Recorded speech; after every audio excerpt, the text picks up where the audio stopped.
8 jornadas de la Liga Hypermotion y 8 vídeos de lo mejor y lo peor. Estas son mis 5 claves.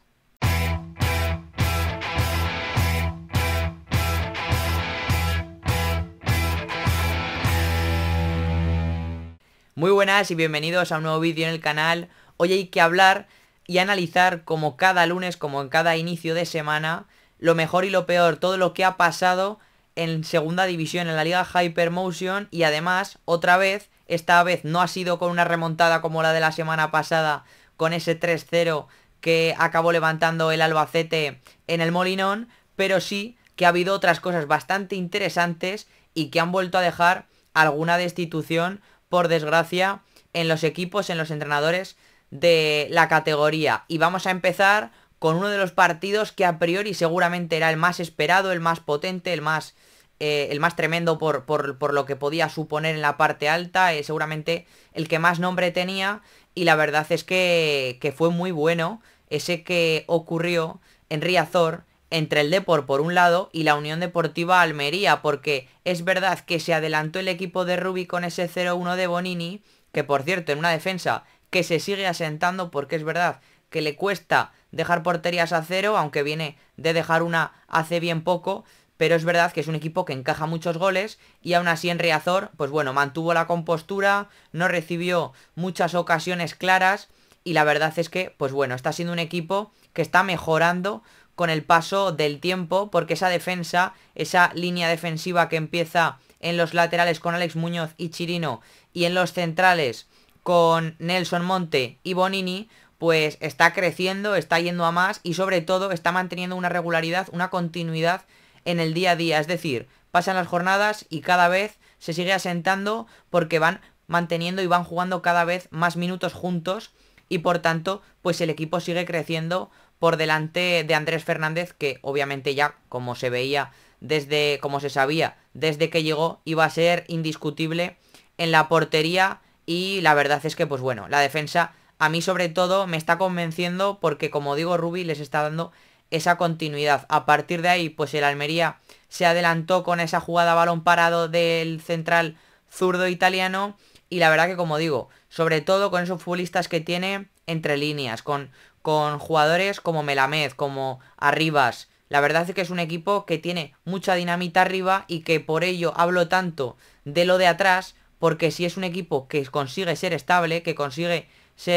una estabilidad en defensa, pues va a solventar muchos partidos y seguramente esa fue el gran debe, el gran problema del año pasado, porque arriba tenía a Luis Suárez, a Rivas, etcétera, etcétera. Entonces, pues bueno, creo que ahí, aunque no se esté viendo tanto en los números defensivos, creo que el juego, la sensación es otra y poco a poco a mí por eso me convence. Si vamos a la clasificación, el Almería no está siendo un equipo que esté ahora mismo en la parte tan alta, pero es verdad que está solo 4 puntos del Depor, un Depor que es líder, que es el único equipo invicto en la categoría tras la derrota del Cádiz y que además es que en general es el único equipo invicto en la liga de fútbol profesional, es decir, en primera y segunda división, en la liga, en los 42 equipos que componen las dos primeras categorías de nuestro fútbol. Y además es que el Depor mereció ese empate con esa jugada, ese gol espectacular de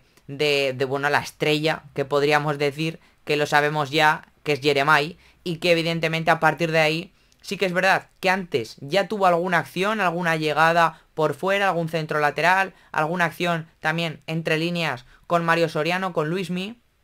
pero después con ese gol consiguió el empate y después pues tuvo también algún acercamiento también con Stoichkov, los revulsivos de siempre que son de mucho nivel en el Depor, y a partir de ahí pues como digo incluso pudo darle la vuelta, pero creo que el empate lo merecía en ese momento y tuvo bastante sentido por las llegadas de ambos equipos. Como digo, el Depor sigue líder, ahora ya empatado a puntos de nuevo, en este caso con el Racing, pero ahí en lo más alto de la clasificación es que tras 8 partidos, tras casi 2 meses ya en la categoría, pues no ha perdido ninguno y eso es una gran noticia para el conjunto de Hidalgo. Seguimos con la segunda clave, que es el Granada, no podía ser otra. Son ya 2 victorias consecutivas, en esta ocasión con una primera media hora que es una barbaridad, con ese 5-0 que le marcó a la Real Sociedad B, una Real Sociedad B que por ello se queda colista empatada a puntos con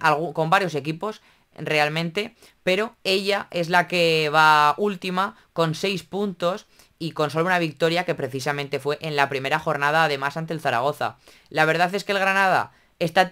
tuvo en este último partido toda la pegada que le había faltado. Es verdad que no estaba siendo un equipo que estuviese generando tanto, que realmente tuviera un problema de acierto, sino que le faltaban muchas cosas, y en esa primera media hora de esta última cita la verdad es que pareció solventarlas todas con un acierto. Bueno, es que ya no diría ni acierto, porque es que fue una auténtica barbaridad, varios goles prácticamente inimaginables como el de Rubén Alcaraz, una auténtica locura con su disparo, pero que es que prácticamente en ese sentido, en ese tramo del inicio de partido, es que el Granada se sentía imparable, se sentía pues que le entraba todo, y por eso chutaba prácticamente desde cualquier zona del campo, y al final eso convertía en más y más goles. Fueron 5, pero es que la sensación en ese momento fue de que si hubiera necesitado el Granada marcar algún gol más, lo habría conseguido, y como digo, fue una barbaridad, una locura. En esa media hora marcó más goles que en todo lo demás de temporada, una locura, que después es cierto que obviamente el Granada fue a menos y la Real Sociedad B creció. Evidentemente el marcador es lo que supone, y a partir de ahí pues la Real Sociedad, el filial, hizo esos 2 goles, pero sí que es verdad que a mí me dejó varias dudas Lucas Zidane en varios despejes, en varios disparos de fuera, que pudieron complicar las cosas, y que aunque el resultado era muy abultado y prácticamente estaba sentenciado desde hacía muchísimos minutos, la sensación era otra, y como digo, parecía que estaba, bueno, realmente estaba controlado, pero como la Real Sociedad B seguía llegando y seguía generando, las dudas seguían ahí, aunque evidentemente, como digo, el resultado del marcador era pues definitivo desde los primeros minutos. Estas 2 victorias le han eupado al Granada a salir del descenso. Parecía que ya estaba descendido, parecía que estaba ya desahuciado, evidentemente no, pero la sensación era esa. Pero claro, estos dos fines de semana consecutivos, estos 6 puntos, han cambiado bastante la película, y creo que a nivel emocional pueden ser muy importantes, porque evidentemente la clasificación ya se ve, pero es que creo que en lo anímico es fundamental, y más cuando además Pacheta estaba ya empezando a ser, estaba empezando obviamente a ser uno de los puntos a tener muy en cuenta, de si podía continuar, de si podía salir. Yo siempre he tenido mucha confianza en él, pero los resultados no llegaban, y el equipo, lo cierto es que no transmitía demasiado, casi no acabábamos de encontrar a qué quería jugar el Granada, y como digo, en estos 7 días ha cambiado bastante la película para el equipo nazarí, que como digo, no ha hecho nada, pero lo más importante, como digo, es lo anímico. Vamos de una noticia muy positiva para un equipo de la categoría como es el Granada, a otra muy mala, muy negativa. Pasamos a la destitución de Garitano, porque ha salido el entrenador del Real Sporting, un equipo que llevaba 5 derrotas consecutivas tras esta última en Castellón, y que además pues es que ha acabado siendo anticompetitivo desde la segunda parte contra el Albacete hace 7 días hasta ahora, pues encajar esta derrota en un partido que probablemente fue quizá el peor de la temporada desde el principio hasta el final. Aunque creció, fue bastante malo, fue inferior al Castellón, y el equipo, pues como digo, es que necesitaba un golpe de timón. Es cierto que necesitaba un giro, y es cierto que seguramente pues no merecía evidentemente estas 5 derrotas consecutivas, pero claro, quizá tampoco mereció el pleno de puntos en las 3 primeras jornadas. Es que ha pasado de todo a la nada, ha pasado de ser líder a empezar a oler el descenso, y ha pasado, como digo, de ese pleno de esos 9 de 9 puntos a un 0 de 15 que ha sentenciado al técnico, un técnico que llegó a finales de temporada pasada, en marzo, abril más o menos, con esa salida de Rubén Alves, y lo cierto es que le dio la cara a un equipo que estaba muy mal, y a partir de ahí, la verdad, a mí es que la sensación es que es verdad que no lo habíamos visto demasiado como revulsivo, pero por el perfil de entrenador que es, por el momento en el que está, pues yo creo que realmente hacia lo que más va este entrenador Garitano, creo que es hacia cambiar dinámicas, porque es un buen entrenador en lo defensivo, creo que domina ese aspecto en un bloque medio-bajo, porque es un entrenador que normalmente hace que sus equipos dominen el área, y eso es lo que hace pues que evidentemente sean sólidos, sean fuertes, eso que no se ha visto en el Real Sporting en esta temporada, en estos últimos partidos, encajando muchos goles, 4 contra el Albacete,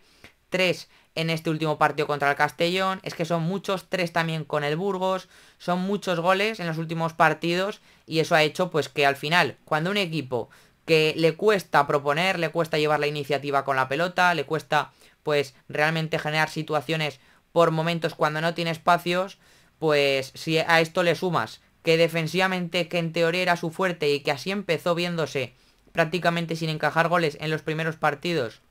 Yáñez, pues a partir de ahí ha encajado tanto, pues al final se te queda un equipo que lo ha perdido todo y que, como digo, ha pasado de ser líder a estar a punto de entrar en descenso. La verdad es que es una pena porque Garitano, pues como digo, salvó esa temporada pasada de muy buena forma, con un gran nivel, una mejoría clara del equipo, pero era evidente que a mí, por lo menos en las últimas experiencias, me había dejado muchas dudas, tanto en Tenerife como en el Leganés, que el equipo, sus equipos habían ido a menos, ya no estaba siendo ese entrenador que brilló con el Leganés hace bastantes años, subiéndolo de segunda B a primera división, después llegando incluso a la Real Sociedad, pero a partir de ahí su caída, su carrera ha bajado claramente y los últimos años, como digo, a mí me dejaban muchas dudas. Por ello, empezando de cero, pues yo no las tenía todas conmigo, ya lo hemos comentado por Twitter en varias ocasiones, a mí no me convencía, creía que sí que podía ayudar mucho en ese final de temporada pasada, pero no en este inicio, y pronto pues se ha caído el castillo, se ha caído el Real Sporting y ya el club ha reaccionado rápido porque no podía ser de otra forma. Y ahora vamos al revés, en vez de una noticia positiva a una negativa, de una clave buena a una clave mala, ahora es al revés, de una mala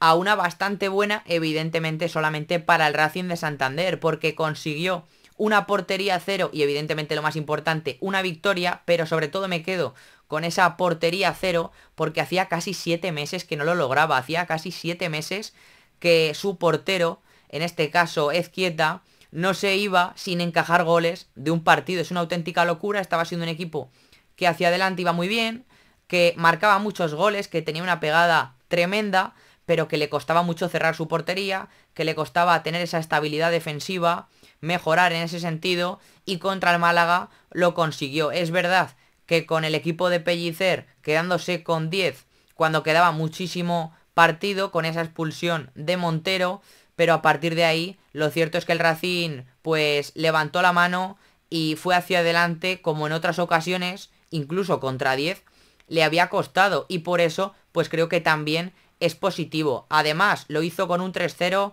bastante claro, porque, como digo, mejoró, evidentemente se notó la superioridad numérica, y a partir de ahí tuvo una pegada. Es verdad que tuvo un par de acciones, un par de paradas bastante buenas, en este caso Alfonso Herrero, para salvar al Málaga, pero es que aún así fueron 3 los que cayeron prácticamente. Pues como digo, una pegada bastante importante en la segunda parte, tras un inicio, una primera parte muy igualada, con alternativas, con opciones para ambos, pero a partir del descanso todo cambió y la verdad es que el Racing lo necesitaba porque llevaba muchas semanas, como digo, muchos meses, mejor dicho, sin conseguir esto, y además llevaba ya varias semanas porque empezó con 4 partidos, 4 victorias, con las 4 primeras jornadas contándolas por victorias, con 12 puntos de 12 posibles, llevando líder, y a partir de ahí había metido un bajón en estos últimos 3 partidos prácticamente sin sumar nada, solo 1 de 9, y ahora pues ha necesitado este partido para cambiar la dinámica, para cambiar la cara, y lo necesitaba porque ya no era lo mismo, estaba complicándose todo, y más después también del juego, de las sensaciones que habían ido hacia abajo. Creo que es súper importante en este sentido, y evidentemente también para el Málaga, porque Pellicer empieza a quedarse en la cuerda floja, como también otros entrenadores, el caso de Gaby Fernández en el Zaragoza, que sigue una semana más, el caso de otros técnicos que, como digo, están casi en el alambre ya para sumarse a los que ya han salido, como por ejemplo comentábamos Garitano, pero también Jona, y antes Plat, porque el Castellón precisamente, que sustituyó a Plat con el entrenador del filial, Pablo Hernández, el mítico futbolista del Valencia que estaba en el filial castellonense, pues lleva 3 partidos y 3 victorias desde ese cambio. Un equipo que no había ganado a nadie y que de repente, pues con ese 9 de 9 se ha upado a prácticamente rozar la zona de playoff, estando en descenso cuando lo cogió. Y ahora sí, vamos con la última clave, que es la de, no diría una sorpresa evidentemente, pero sí que una noticia que no habíamos visto hasta ahora. Por eso es noticia, porque el Cádiz perdió, como decíamos antes, su primer partido esta temporada. Es cierto que para mí estaba siendo un equipo que estaba sobrepuntuando, que estaba puntuando más de lo que estaba mereciendo por juego. A mí me estaba dejando dudas y estaba teniendo un acierto en las áreas tremendo, sobre todo hacia arriba, sobre todo en la contraria, en la rival, porque prácticamente todo lo que llegaba lo convertía en oro, lo convertía en goles, lo convertía en puntos, y eso es lo que le había llevado a mantener una estabilidad muy buena, una regularidad tremenda en cuanto a puntos, y por eso junto al Depor eran los dos equipos que no habían encajado y perdón, que no habían perdido ningún partido y que por ello pues estaban en el ascenso directo. Pero claro, contra la Unión Deportiva Las Palmas la película cambió. Es cierto que de hecho, tras una primera parte igualada, era un choque de estilos bastante claro, con Las Palmas siendo un equipo bastante protagonista, ya lo conocemos, un equipo que quiere tener la pelota, que por momentos quiere ser vertical cuando puede, pero que también se defiende con balón, que ya sabemos el talento canario que suele brillar. Hemos conocido a futbolistas claramente de mucho nivel en este sentido, y sobre todo la mejor noticia es que volvió Kylian, porque hacía mucho tiempo, en este caso 8 meses, desde que se tuvo que parar, desde que tuvo que marcharse de los terrenos de juego. En la otra ocasión fueron 11 y ahora pues lo mejor es eso, evidentemente, lo mejor del partido, lo mejor de la jornada y lo mejor, diría, directamente obvio de toda la temporada, de todo el inicio de curso de estos 2 meses de competición en la Liga Hypermotion y en la Liga en general. En cuanto a lo futbolístico, Las Palmas, como digo, fue un equipo que intentó priorizar sobre todo el control con balón, no perderla, porque sabe que el Cádiz tiene esa velocidad en transición para contragolpear, para hacer daño cuando su rival deja espacios, y por tanto Las Palmas pues tuvo esa pausa, tuvo esa paciencia con balón, intentando atraer desde los pivotes, intentando a ver si había algún salto a destiempo de los pivotes rivales. Hubo varios, por ejemplo, de Diakité, que pudieron girar el juego con futbolistas como Loyodis o, por ejemplo, a Matucci en el medio campo, y por delante, entre líneas, los movimientos de Iván Gil, también de Manu Fuster.